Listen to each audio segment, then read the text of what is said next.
ഇന്നത്തെ വീഡിയോയിലേക്ക് എല്ലാവർക്കും സ്വാഗതം.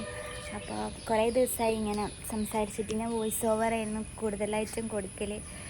അപ്പോൾ അങ്ങനെ ഇന്ന് എഴുന്നേൽക്കാൻ കുറച്ച് ലേറ്റായിട്ടാ.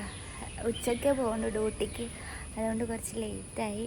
അങ്ങനെയൊന്ന് പുറത്തെല്ലാം ഇറങ്ങിയതാണ്. നിങ്ങൾ പാവന്നൂർ എന്ന് മാത്രമേ ഞാനിങ്ങനെ പുറത്തെല്ലാം ഇറങ്ങിയിട്ടെല്ലാം കണ്ടിട്ടുണ്ടാവുള്ളൂ. അപ്പോൾ ഞാൻ ഹസ്ബൻഡിൻ്റെ വീട്ടിലാണ് ഉള്ളത്. അങ്ങനെ ബ്രേക്ക്ഫാസ്റ്റ് എല്ലാം കഴിച്ചിട്ട് ഒന്ന് മുറ്റത്തേക്ക് ഇറങ്ങിയതാണ് കേട്ടോ. ചെടിയെല്ലാം ഒരു വീത്തായിട്ടുണ്ട്, മഴയും കാറ്റും എല്ലാം കൊണ്ട് എല്ലാം പോയിട്ടുണ്ട്. നല്ല ഭംഗിയില്ല റോസ. അങ്ങനെ ചെടിയെല്ലാം ഇതായിപ്പോയി കേട്ടോ.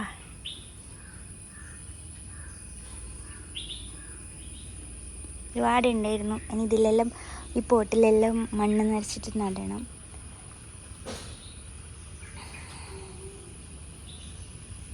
ഇതിനകത്ത് കുറേ ഗപ്പി ഉണ്ടായിരുന്നു. ഇത് അമ്മേൻ്റെ പണിയാണ്. ഉള്ളിയും എല്ലാത്തിൻ്റെയും ഇതിൽ മുട്ടത്തോടെല്ലാം ഇട്ടാൽ റോസയിൽ നല്ല പൂ വരും. സത്യമാണ്.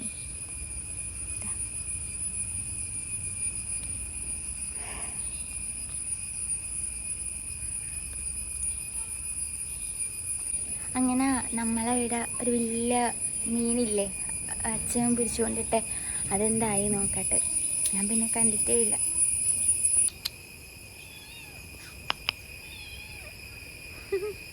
അച്ഛൻ ഈ ടാങ്കിനകത്ത് വളർത്തുന്നതാണ് കേട്ടോ. വലിയ കാര്യം, അത് നീളം വെച്ച് കുറേ.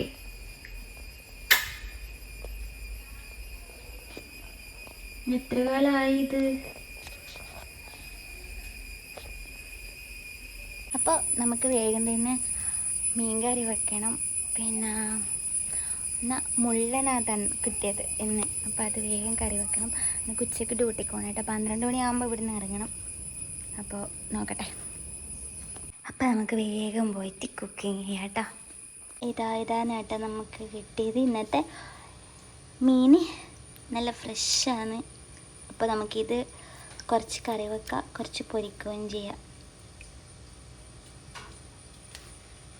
ഞാനൊരു തട്ടിക്കൂട്ട് മീൻ കറിയാണ് കേട്ടോ. അങ്ങനെ ചട്ടിക്കകത്താണ് വെക്കുന്നത്. അപ്പോൾ ചട്ടീനകത്ത് പച്ചമുളകും പിന്നെ കുഞ്ഞുള്ളി മുറിച്ചിട്ടിട്ടുണ്ട്. ഇനി ഇഞ്ചിയും വെളുത്തുള്ളിയും കൂടി ഇതിനകത്ത് ചതച്ചിടും. എന്നിട്ടാകുമ്പം നമ്മളെ മുളക് പൊടിയെല്ലാം കുറച്ചിട്ടിട്ടാകുമ്പം വെള്ളം ഒഴിച്ച് തിളപ്പിച്ചിട്ടാകുമ്പം മീനിട്ടിട്ട് പുളിവെള്ളം ഒഴിച്ചിട്ട് മീൻ എടുക്കും. അത്രയേ ഉള്ളൂ കേട്ടോ. സിമ്പിളാണ്. അങ്ങനെ ഇതാ ഇഞ്ചിയും വെളുത്തുള്ളിയും കൂടിയിട്ട് ചതച്ചതാണ് കേട്ടോ. അതും കൂടി ഇട്ട് കൊടുക്കുന്നുണ്ട്. പിന്നെ അതിനകത്തേക്ക് കറിവേപ്പില ഇട്ട് കൊടുത്തിട്ടുണ്ട്. തക്കാളിയും കറിവേപ്പിലയും ചെറിയ ഉള്ളിയും പിന്നെ ഇഞ്ചിയും വെളുത്തുള്ളിയും ചതച്ചതും പിന്നെ നമ്മളെ പച്ചമുളകും കൂടി ഇട്ട് കൊടുത്ത് ഇനി മസാലയെല്ലാം ഇട്ടിട്ട് ചൂടുവെള്ളം ഒഴിച്ചിട്ട് ഇതൊന്ന് തിളക്കുമ്പോൾ കുറച്ച് പുളിവെള്ളം ഒഴിച്ച് മീനും കൂടി ഇടുക കേട്ടോ. മുളക് പൊടി ആവശ്യത്തിന് ഇട്ട് കൊടുക്കുക കേട്ടോ. നമ്മൾ നല്ല എരിവുള്ള മുളകാണ്, അതുകൊണ്ട് അത്രയും ഇട്ട് കൊടുക്കുന്നില്ല.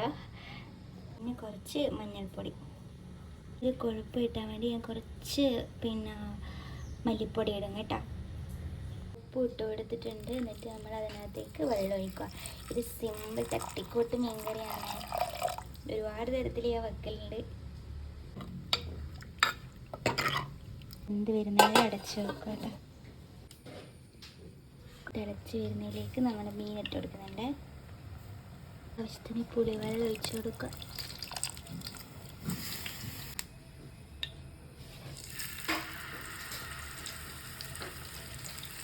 എൻ്റെ മീൻ കറിയും മീൻ വറുത്തതും റെഡിയാവുന്നുണ്ട്. അപ്പോഴത്തേക്ക് നമുക്കൊരു ക്യാബേജ് തോരനും കൂടി ഉണ്ടാക്കാം. ഇതൊന്ന് ഫ്രൈ ആവുന്നുണ്ട്, മീൻ കറിയും ആവുന്നുണ്ട് കേട്ടോ. അങ്ങനെ മീൻ കറി റെഡിയായിട്ട് അതിന് കുറച്ച് പച്ച വെളിച്ചെണ്ണയും കൂടി തേച്ച് കൊടുക്കും. അങ്ങനെ എൻ്റെ ക്യാബേജും ക്യാരറ്റും തോരനും കൂടി റെഡിയായി കേട്ടോ. അങ്ങനെ കഴിഞ്ഞ ദിവസം വാങ്ങിയ മാങ്ങയാണ്, വലിയ മാങ്ങ. ഇപ്പോൾ ഇതിൻ്റെ സീസണാണെന്ന് തോന്നുന്നു. നമ്മളെ നമ്പ്യാർ മാങ്ങ, കുറ്റാട്ടൻ മാങ്ങ എല്ലാം കഴിഞ്ഞിട്ടാകുമ്പോൾ പിന്നെ ഇതിൻ്റെ സീസണാണ്. മുത്തോണിക്ക് അന്നേരം ഇത് ഫേവറേറ്റ് മാങ്കോ ആയിരുന്നു. ഇത് ഭയങ്കര ഇഷ്ടമായിരുന്നു കേട്ടോ. അപ്പോൾ ഇത് കട്ട് ചെയ്തിട്ട് മുളക് പൊടിയും കുറച്ച് ഉപ്പും കൂടി ഇട്ടിട്ട് കഴിക്കാൻ നല്ല ടേസ്റ്റ് അല്ലേ. അങ്ങനെ ആക്കി നോക്കട്ടെ.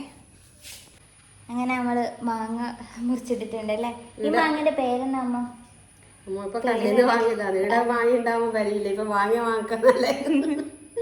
വാങ്ങിയ മാങ്ങ കഴിക്കാൻ പ്രത്യേക ഇഷ്ടമുണ്ടാവും. ഇവിടെ മാങ്ങിണ്ടേ ഇഷ്ടം പോലെ. അപ്പം നല്ല അടിപൊളി മാങ്ങിയായിരുന്നു. അപ്പോൾ ഇനി എനിക്ക് ഡ്യൂട്ടിക്ക് പോകണം. നല്ല മഴ വരുന്നുണ്ടല്ലേ. അപ്പോൾ ഇന്നത്തെ വീഡിയോ ഇത്രയേ ഉള്ളൂ. അടുത്ത നല്ലൊരു വീഡിയോ ആയിട്ട് കാണുന്നത് വരെ എല്ലാവർക്കും ബൈ.